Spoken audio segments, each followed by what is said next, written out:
Hey folks, we're going to start the second lesson of the chapter, interpreting graphs and tables. And so we're going to match the situations from a table up to some word scenarios that are given to us.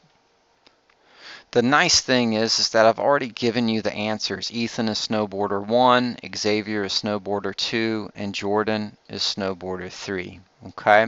Now, how is this table set up and what's it showing? The table gives the speeds of 3 snowboarders in miles per hour at given times during the race. So at 6 seconds into the race, the snowboarder 1, Ethan, is going 15 miles per hour, Xavier is going 17 miles per hour, and Jordan is going 16 miles per hour. So you can see that Xavier is jumping out into the lead there at the beginning. At 12 seconds into the race there, Ethan's at 18, Xavier's at 20 miles per hour, and Jordan is right behind him at 19 miles per hour. Okay, and then it just kind of flows on through here. So let's get down to this part right in through here.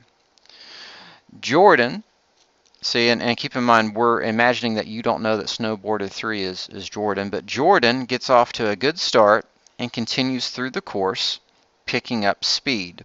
Snowboarder 3, the racer's speed increases throughout the race. Gotcha. So let's put a little bit of color on here and then look at this. So what's happening here is that out of these 3 snowboarders, which one gets off to a good start? Don't worry too much about that, but continues through the course picking up speed. So snowboarder 1, 15, 18, 22. Yeah, it's still increasing. Wait a second. Now there's a decrease. All right, so that one cannot be Jordan, right? Let's look at the second one. 17 to 20, that's good, but then it goes down to 0, so that can't be Jordan either.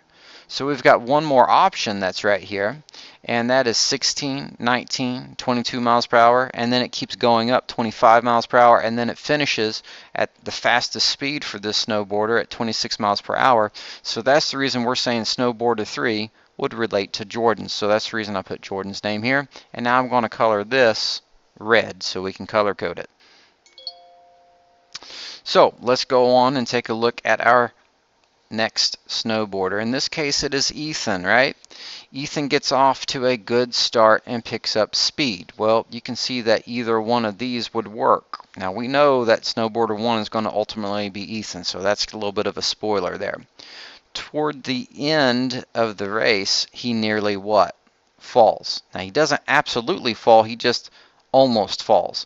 And so he kind of like, totters back and forth on the snowboard, and he's still making good time, but you can see right here from 15 to 18 to 22, he's picking up speed, and then it kind of goes down a little bit, right? So as a result, we're going to say that he rights himself and then finishes the race reaching his greatest speed. Can you see that 24 for this first snowboarder is faster than all his other previous ones? So let's go ahead and color code these. Now, if you were tempted to choose snowboarder 2 for the nearly falls part, I understand. But let's look at the third snowboarder here, okay? Xavier gets off to a good start. So there's 17, there's 20, 15, 18, 16, 19. At this point, using just these first 2 columns, it could be anybody. But falls around the middle of the race. And then it literally says he gets up. So he's fallen completely off of his snowboard. And as a result, that is the reason that I'm saying that this racer here would have to correspond to this 0 mile per hour data mark there. And then look at this. He gets up and finishes the race, gaining speed through the finish line. Okay, yeah, he keeps going faster and faster. So that's the reason I'm going to say that that one is Xavier. And let's put a little bit of color on that one for us. And right here, the part that I'm not putting in here is kind of like I did there, but this kind of gives the explanation. Snowboarder 2 is Xavier. The racer's speed increases until the 18-second mark when it's 0 after this, and that's the same thing that I explained. So hopefully you're starting to see how we can read these tables and get a little bit of the story about the events that's happening, as long as we understand what the numbers mean. In this case, it's the speed that the snowboarders are going, and this up here is the different points during the race, right? So let's go to the next page. There's a mistake on this, but basically what they've done is they've taken the table data and they've made the graphs for each of the racers that we saw on the first page. So let's go through and let's look at Jordan, and we'll put some red on there to match Jordan's color from the first page. But we had Jordan being snowboarder 3, and the key to him was his speed kept increasing. It kept getting faster and faster and faster and faster. So let's go look at the 3 graphs and see which one shows him continually getting faster. Because Ethan slowed down and Xavier fell down. So we had an impediment of speed there for Ethan and Xavier, but Jordan just kept on zooming right along. So you can see that this one kept getting faster and faster and faster. This is the time in the race, this is the speed, so the higher up it goes, the faster the person's going. So that's the reason I'm saying graph 1 would be Jordan. Now over here for Ethan, I don't like this graph that much, and so we're going to come through here and kind of put it in like this. And then remember how Ethan kind of had that bobble? I want you to pull it down just a little bit and then bring it on up like that. Okay, so we're changing Ethan's graph just a little bit. And if you want to go ahead and darken in Xavier's right like this, that won't hurt anything. Okay, so let's go ahead and put a little bit of red on Jordan's graph here. So you can just tell he's going faster and faster and faster. Now, which racer falls about halfway through the race? Well, this one's not a complete wipeout. It's an almost wipeout. But here you can see the speed came down to 0. Cruising along, getting faster and faster. And then as the fall starts, whoa, tumbling down slower and slower until he comes to a complete halt. It's got to be Xavier. So this one is matched up to Xavier, snowboarder 2. And of course that leaves us with just Ethan, where he slows down near the end because he almost fell, but he didn't. And there's the slowdown that we fixed in the graph right there. I just didn't think it showed enough of a dip there, and I just wanted to make that a little bit more clearer. That should take care of that. We still have just a little bit left to go for this lesson, and that's creating a graph situation. We're going to actually see how we graphed this from the table, and it's already done for us. So let's just put a little bit of color on this, the table, and match it up to the graph. Well, you can see that at 0 minutes for the flight, see the flight of a commercial airliner can be modeled with a graph, create a graph. Well, here's the graph already created. That models the flight. At 0 minutes before you've taken off, you're sitting on the ground, so you're at 0 height. So that corresponds right there. Now, I don't know if you've flown before, but you don't instantly get to the full height. Everybody would get airsick if they went as fast as they could to that. So they gradually work their way up to these large heights. And so at 10 minutes into the flight, they're at about 2 miles above the ground there, so 10,000 feet, which would be right here. So you can see that they're steadily increasing the flight.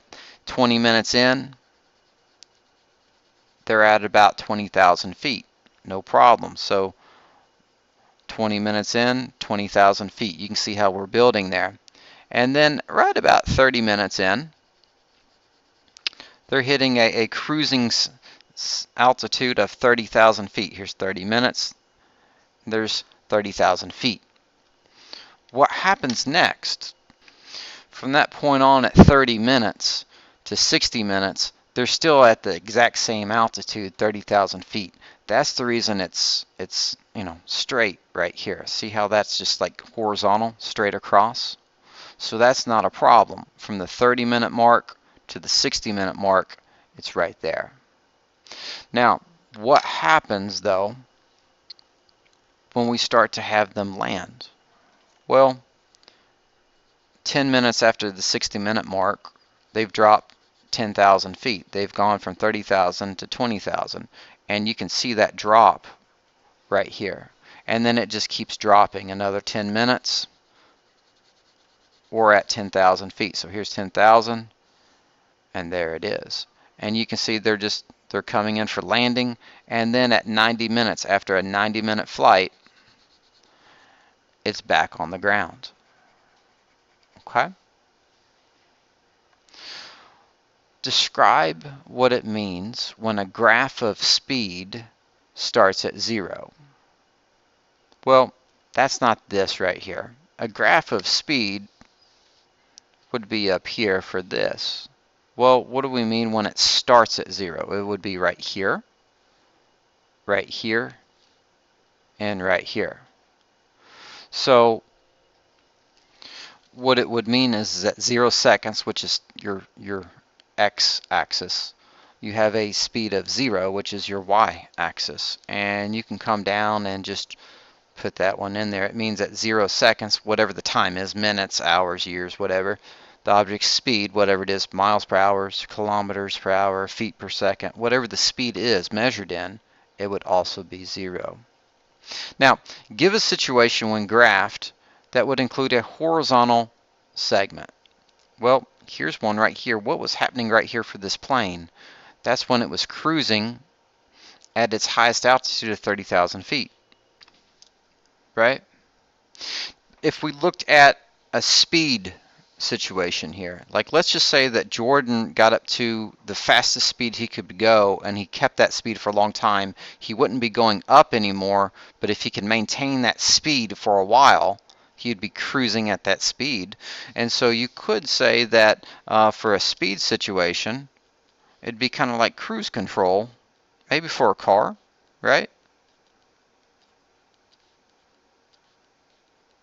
And that would work. Or, if you're coming down off of a hill on a bicycle, you've probably hit that spot before where you've gone so fast that pedaling does not increase the speed of your bike. You're going as fast as that bike is able to go. There's nothing you can do to increase the speed. So that would, being able to maintain that speed would keep you at a cruise control. Or if you're just like riding your bike along a sidewalk at a very slow speed, just kind of taking your time, and you're just able to keep the speed constant, that would also be another thing of just trying to keep it as a nice, perfect horizontal segment, just like we saw here on the altitude part for this plane. So there's different ways that you can find horizontal segments on these graphs that are speed or altitude in different ways, but hopefully that helps you out. And now it's time to actually start working on some other questions together.